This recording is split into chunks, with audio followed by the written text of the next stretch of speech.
Hey everyone, welcome back. Hope you guys are having a great weekend. It's Labor Day weekend, so I believe the markets will be closed on Monday, so we won't have any updates from the miners possibly then, but we do have some updates from the miners from yesterday, from Friday. Cipher and Bitfarms provided their production updates for August, which are already in September. I know, time's flying by. So we're almost done with the third quarter here, which we only have September left to go through, and then we'll see what the results what the results are like for the miners for the third quarter coming up in about 2 months and a half or so.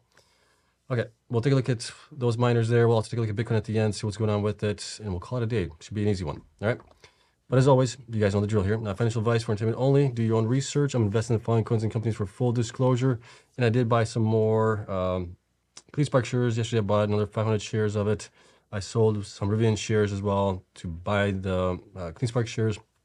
Obviously, the shares have been down on everybody, but we'll get into that later on here maybe as well. I'll talk about that a little bit. So let's see here. Where are we at? There we go. Okay. So Cipher Mining announces August 2023 operational update. Here's what we have from them. We'll take a look at the data that I have on them as well and see if they're undervalued or overvalued right now. Key highlights: BTC mined was 357 for August. BTC sold was 355. So they pretty much sold everything that they mined. Month-end operating hash rate was at 6.8. So it stayed the same as it was in July as well. And then here's some commentary from them. All rigs are now on site, and we expect to energize them in early September, which will bring our total self-mining hash rate to 7.2 exahash and complete the final phase of our Odessa build-out. So they're going to be pretty much tapped out there at Odessa with 7.2 exahash. And on the corporate side, we also bolstered our treasury management platform this month by adding 10 million term credit facility with Coinbase. This facility will be available for us to draw on as an additional tool in the future. So possibly as we get closer into the halving, maybe they might use that a little bit. We'll see. Here's a picture of the facility there, and let's see. I think that's it for them. So let's take a look at the numbers that I do have for them. We'll take a look to see how much they curtailed and how much they didn't. But here's Cipher.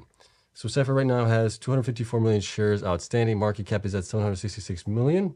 Price is at $3.01 as of yesterday right now. Current hash rate is at 5.8. This is their self-mining, not the joint venture part of things, I believe. Does include the others, Bear. There's another one, Chief, I think, in there as well that are joint ventures. We don't include those in there. Their future hash rate is supposed to be 7.3. And I think that would include the joint venture as well. Okay, hash rate left, so that might be less than, 500 petahash roughly, right?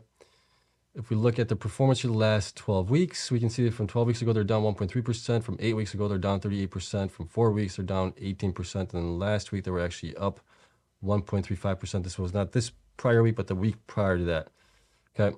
Now, when we look at their BTC production here, we can see that their BTC production has peaked in May at 493. May, obviously, we had the transaction fees added into the Bitcoin reward as well. So that helped out a lot of the miners. June was way down to 360. July, 418. They're back down to 357. So they're actually lower than they were in June. And if we look at their hash rate, which is down here, you can see that they've been pretty much stuck here at 6.7, 6.8 exahash as of June. Okay. You see the monthly difference that they mined each month, whether they were up or down on production. BTC per exahash efficiency, I got them at 52.4 based on what they were running for the full month, or how many days they were running. And that came in at 52.4. BTC HODL is at 519, so they did add, looks like 1 Bitcoin to their stack. BTC sold, you can see how much they've been selling here on average. They did sell less than their average, which was 383. So that's good there. And then going down here, revenue side of things, you can see that their average revenue over the last 12 months is about 7.1 million. They're above that at 9.97 million right now based on the average Bitcoin price in August that I'm using and the number of BTC that they mined for that. Then we go down here, you can see their total hash rate difference month over month, BTC sold value, how much they sold each month. And then we talked about already their quarterly results here. So we're not going to get into that stuff here. Excuse me. We will just take a quick look at the institutions and analyst ratings that updated here yesterday. Institutions did increase to 124, shares also increased to 18.3 million, and percentage owned increased to 7.3 million. So that's all good there. We still have 2 strong buy ratings, 3 buy ratings, 0 hold, 0 underperform, 0 sell. Price target stayed, for the high stayed the same at 6. The average went up to 510 and the low went up to 450. That kind of coincides with what I have here for them going into the future part of things. Looking back at the the current quarter that we're in and the 3 prior quarters that we're in, I have them at $3.37 to $5.06. They're currently at $3.01. They're undervalued in my opinion right now. And if we go forward into the next 12 months, I should probably update this to be only 9 months now. I believe I should do that. Let me see here. Let me see here. We're in August right now. This was from August numbers. We should update that to go to September, where we're only 7 months away. So that one and that one gets updated as well. Okay, so now we have them at $3.82 to $5.88. So it's pretty close to where the analysts also have them. And this is kind of where I'd be looking for things to be at based on their numbers from, this should be from, let me see, August numbers. Let me see if I updated that also. Monthly revenue, this is for July. July actually came down here to 9.96. This one also, okay, we'll get that updated here. So I didn't miss that. Okay, so now we have them at 372 to 557. Still pretty close. So still definitely undervalued in my opinion. And then here's what we had as far as production goes for the month of August here. In August, I had them pretty much running for about 26.09 days. They didn't install anything or anything like that. Nothing got added. So we're pretty much there as it is. And we only have the 550 petahash left to install here, and they're going to be pretty much at full capacity at that point. Okay, so that's kind of how things worked out. Odessa was at 9.96 million revenue. Albaraz and Chief might have added on into it as well. Total probably was around 11.8 million, roughly, I'm guessing, estimating here. But that's not reported as revenue. That is reported as assets, I believe, because they don't own more than 50% of that joint venture there. Okay, so that is it for them. Let me know what you guys think of them. Definitely would like to see them grow even more beyond where they are right now, especially as we get into the halving event. But we'll have to see how they continue to do that. Now, we know that as their production or their hash rate kind of gets to the peak, they don't have any more miners being installed. Their revenue possibly could come down depending where Bitcoin goes, but definitely their BTC mined per month is going to definitely come down because the network hash rate goes up each month. So we're going to see that happening unless they actually start to grow. All right, so let me know what you guys think of them. Obviously, I still think that they're undervalued, should be up a little bit higher from where they are right now. Not too much, but still higher from where they are. All right, let's take a look at Bitfarms here. So Bitfarms mines 383 BTC in August. That's actually an increase from last month, which is good to see. And here's what we have. In August, we powered up new miners and continued to optimize the fleet at several locations, driving our hash rate up to 5.6 exahash. It's about 300 petahash increase from where they were in July. The remaining step to reach 11 megawatts of production in Baycombe is to energize a 6 megawatt power line, which we expect to be completed in September. This, in conjunction with the final miner installations in Rio Cuarto, Argentina, supports our ability to achieve our target hash rate of 6.3 exahash by the end of September. So that's good. That'll be another basically 7 exahash, or not 7 exahash, 700 petahash being installed. In Peso Pay, Paraguay, we started our expansion with the purchase of 1,120 micro BT M35S plus hydro cooling miners and two 20 megawatts of associated specialized containers. We plan to construct a 50 megawatt substation to power a 30 megawatt air-cooled warehouse in Contingis with these containers. With long lead times items such as the primary transformer on order and our groundbreaking planned for September 2023, we are targeting the 50 megawatt to be fully commissioned in Q1 2024, added Murphy. So that's good news there. That would be obviously before the halving event. So that's definitely good news there that they're going to be increasing that as well. Okay.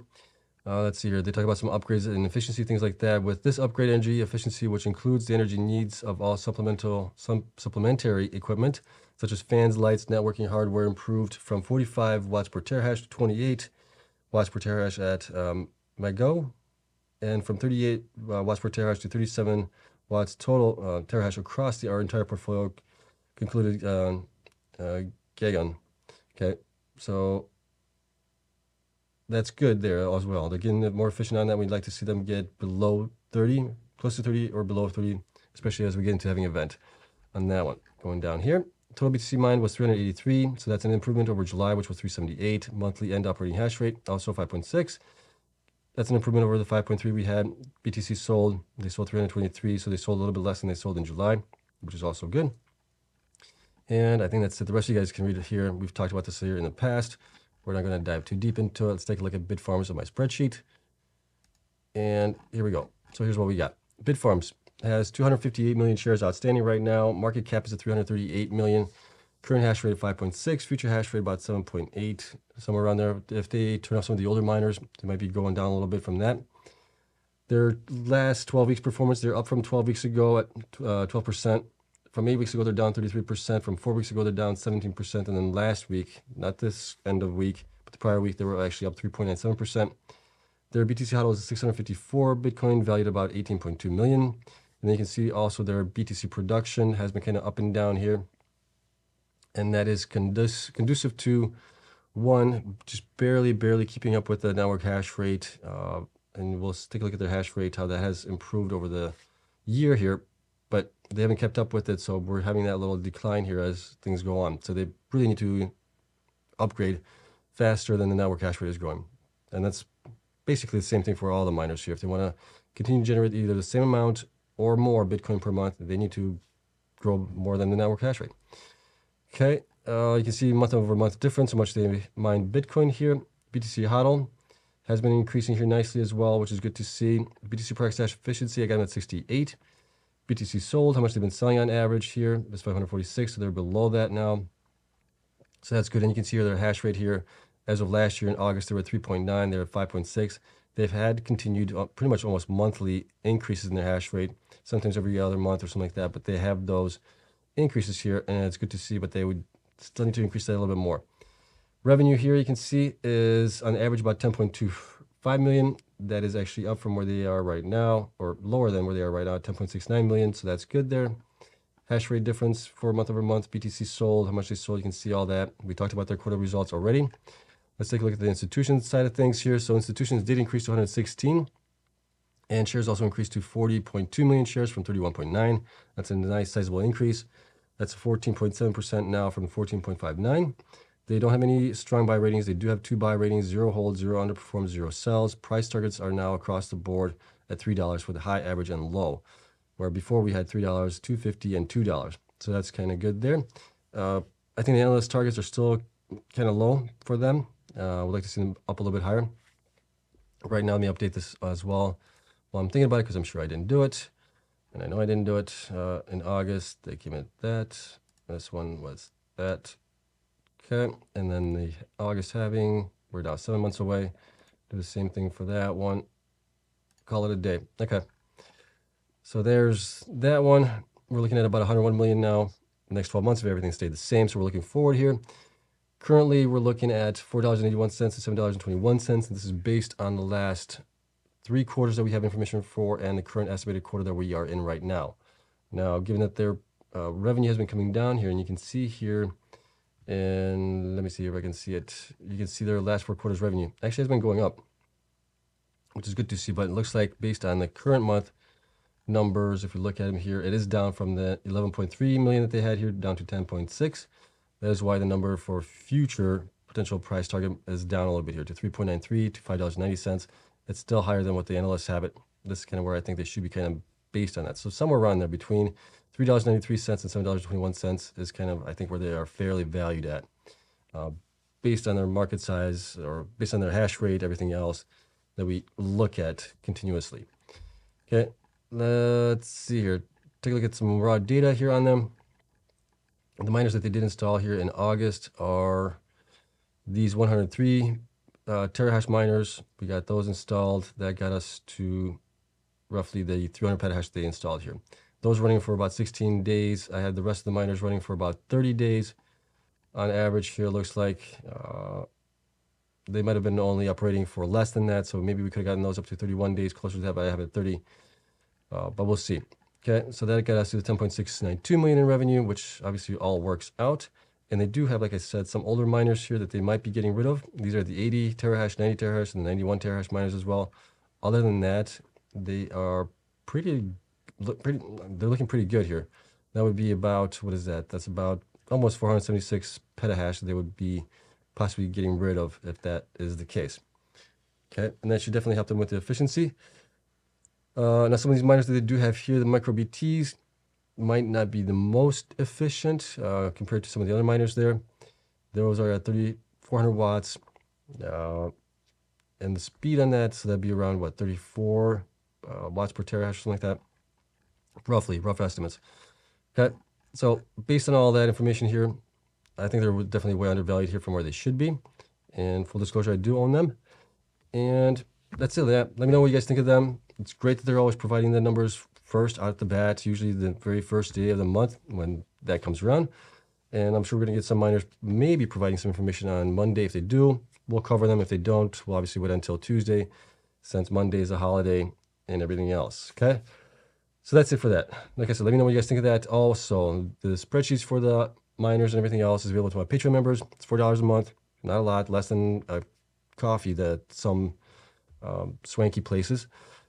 So definitely worth it here. You get all the data that I track and everything else, and that's updated pretty much a couple times a week, sometimes even daily, depending on how many updates we get from the miners. So definitely check that out there. It helps me out tremendously. And thank you to all the Patreon members there. I will be probably raising the price up to about $5 come in a month or so. I haven't raised pricing on that in over 2 years, and everything's gone up in price, inflation. So may have to raise that up a little bit here. Okay. But that's about it. Just wanted you guys to know that. And then let's take a look at what's going on with Bitcoin here in the last day or two. We didn't do a video yesterday because I was busy, but we are catching up on things here. So let's take a look at Bitcoin, see how that has played out here. And we can see on the daily chart, it was actually up yesterday a little bit, 0.28%. And we are trending below our support line here at 26,000. So that's going to be interesting to see how that battles through. If we look at the daily lines, here are we? Yeah, we're definitely way below the daily lines and the 200 weekly moving lines as well. So we'll have to see if we can bounce back above that support line a little bit. Otherwise, we might be falling down some more. RSI has obviously come up here, even though, well, price has come down, has been coming down. RSI has been going up. Not a good mixture there for daily chart. If we look at the 4-hour chart here, we can see the same thing pretty much. On this one, we can see that the price has been going up as well as the RSI a little bit here. So not much change there, but we are obviously lower in price here. RSI is also lower than what was back then. So kind of hard to determine which way it's going to go right now. On the 1-hour chart, you can see the same thing. We kind of bottomed out here. When was this? This was on Thursday when we had a pretty nice crash here a little bit going down when we had the news on the SEC kicking the can down the road. So that kind of caused things to go down here. And then you can see that the price of it was flat for the most part here for a couple hours, about 12 hours or so, while the RSI was going up. Not a good sign either. So we'll have to see. I just don't know right now. I think we may still stick around the support of 26,000.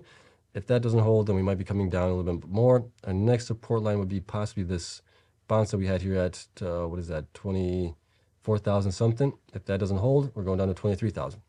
Okay? Something mindful of. And you can see here the miners had a pretty rough day also yesterday, being down quite a bit here on the day. Annie was the only one up along with DigiHost, and that's it on that. So, you know, it's still a ways to go before we call mercy on this. I think, what are we, 7 months away from the halving right now? With that being said, I think, let me see here, where do I want to go? Here. So we're 7 months away from the halving event. I think we're still going to be in a turbulent place.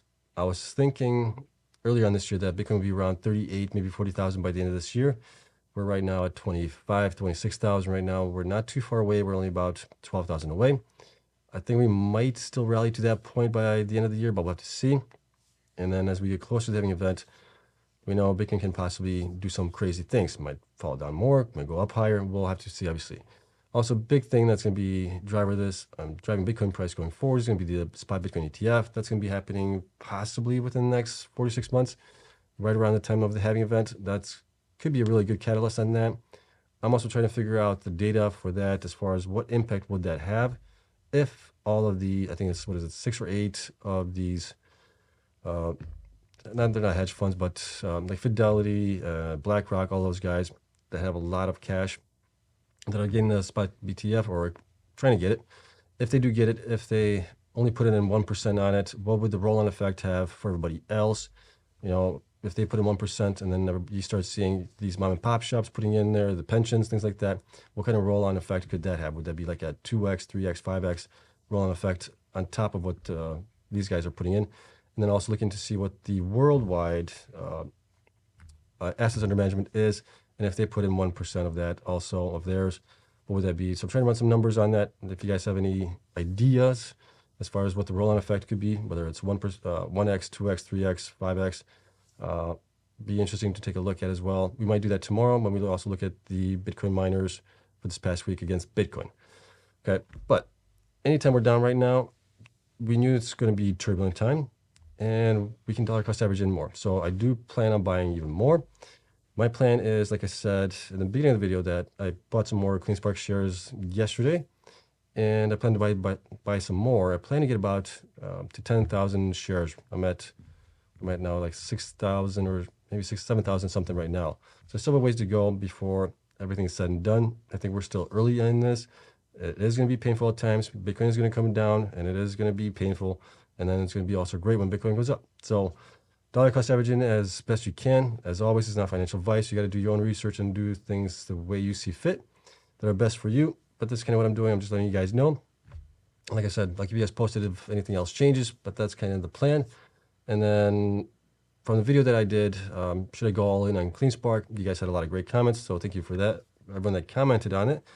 And basically, I'm just going to go in. I'm going to stay diversified, but I am going to sell a large portion of my Rivian shares down to where I only have maybe 100 shares left, and then reinvest all of that into whether it's going to be CleanSpark, Bitfarms, or maybe something else as well. But like I said, I want to get to 10,000 shares of CleanSpark. That's my goal. All right, so that's it. So that's the plan there. And then we'll see how things happen after the halving event. I'll let you guys know what I plan on doing after that. Okay. So thank you so much for watching. I hope you guys have a wonderful Labor Day weekend. I'll see you guys possibly tomorrow. If not, I'll see you guys either on Monday or Tuesday, depending if we get any updates. All right. So long. Take care. Have a good one. Bye.